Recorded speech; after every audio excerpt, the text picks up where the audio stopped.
Press conference with Penn State. We have student athletes Brett Wildman, Cole Bogner, Cal Fisher, and head coach Mark Pavlik. Coach, if you wanted to start with some comments, and then we'll get to Q&A.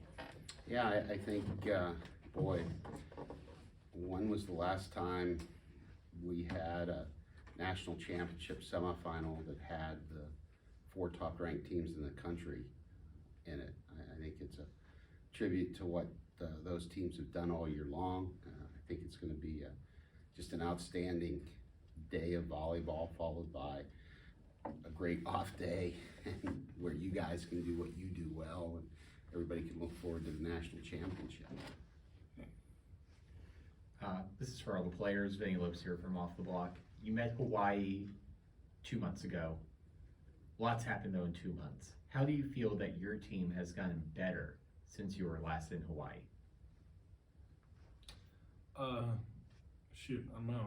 I think that I think we've been posed the question of how do we get better and how do we do this, and I think that over the course of the season we only can refine small adjustments here and there. So maybe, I don't know, refining our serve maybe this much more, refining serve reception this much more, and I'm sure that Hawaii's done the same. So I think that it'll be a fun match tomorrow.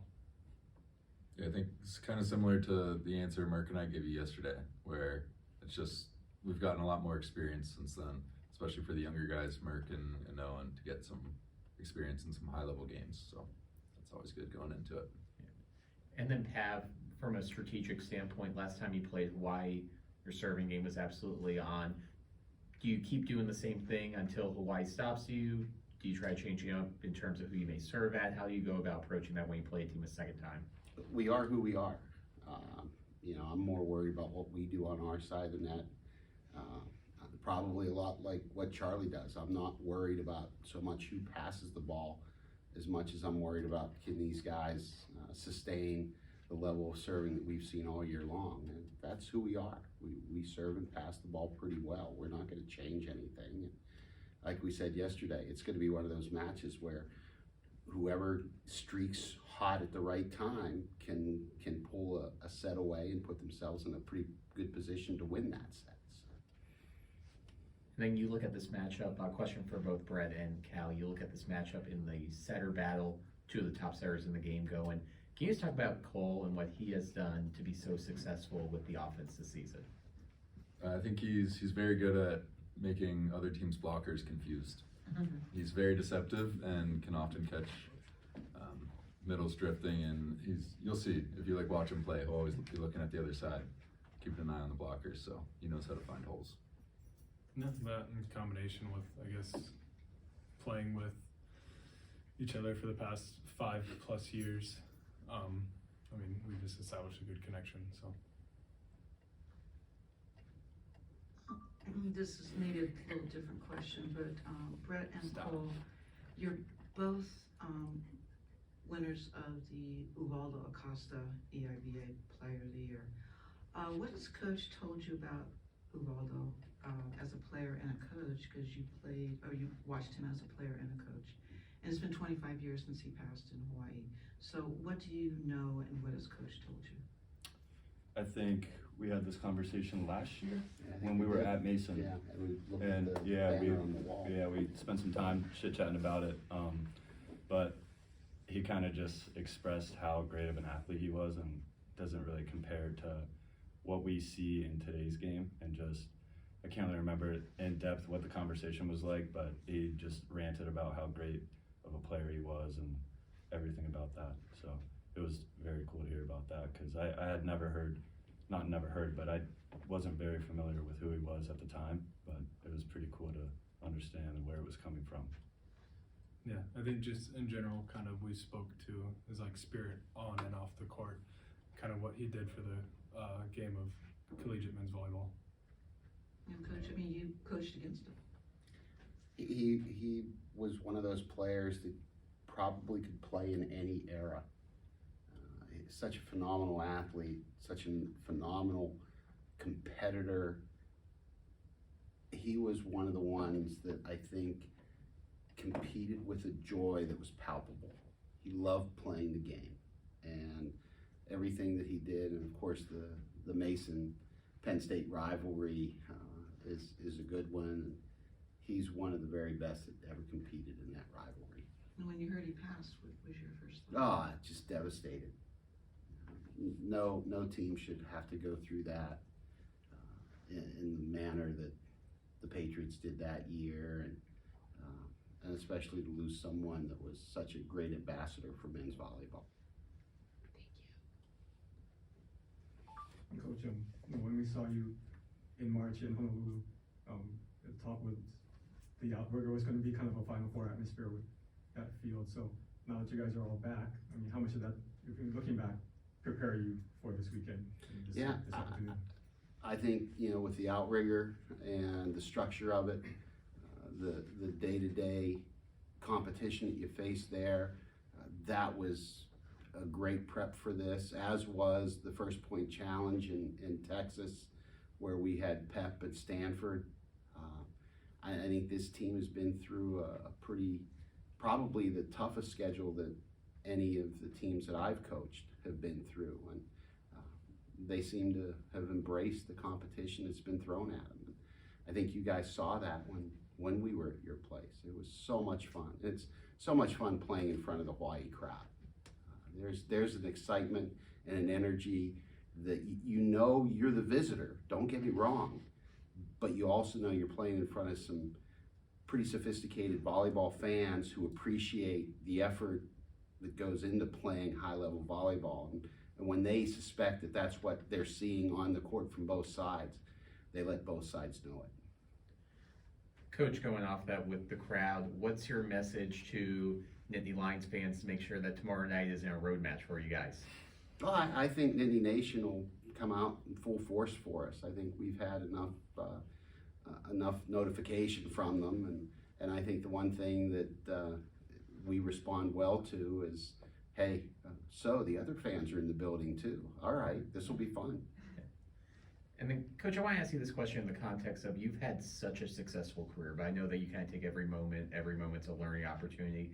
So what's been one of the bigger disappointments on the court that you've experienced, and what did you learn from it? This year? Or in your career? Oh, I've had so many.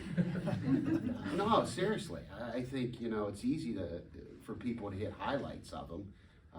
The low lights are the ones that you come back from. I think the one that stands out here, NCAA wise, 2005, we had a pretty good team with, the precursor to that 2008 team, but Nate Mearstein, Dan Odell, that 2006 team that upset Irvine at our place. I thought we had played UCLA out at Poly that year, and I think we lost to them in 3 deuce games. And the next time we faced them was in the NCAA semis, and I think I made the comment that I felt like Al took me out behind the coaching woodshed and just beat me. And that was one that always comes to mind. But then I've had more of those lowlights than I think I've had highlights over the years. And you're right. I think any coach will tell you that those are the ones that you embrace and you figure out, okay, what can I learn from this? And talking about all the errors, question for the players. How do you feel you would have played or done in the side-out scoring era? I don't think my body could take it. Yeah. Shoot, I'd probably be a float server instead of trying to hit a jump serve as hard as I can.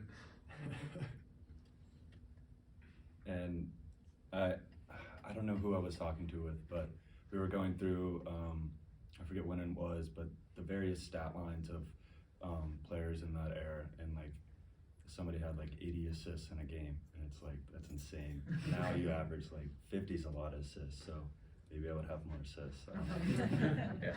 And then question for Pat, but all the players. Pat, talking before, I know you're a Marvel guy, so what Marvel character would make the best volleyball player?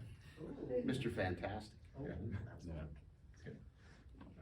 Any players, any thoughts on Marvel character? I'm not a big Marvel guy. All right, you're cut.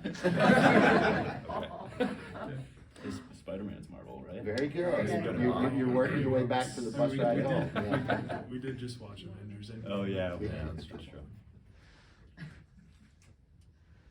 Coach, you know, volleyball, all coaches are gonna say it comes down to serve and pass, right? But how much does that get amplified or magnified at this point in the season, especially with, you know, these two teams? I think that's the game. I think every team now has big physical kids.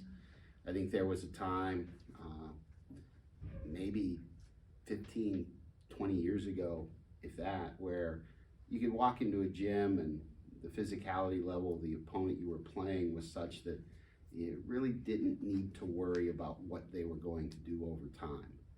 Now, everybody has big boys that hit the ball hard, that you know, the serving part of the game is becoming more and more important.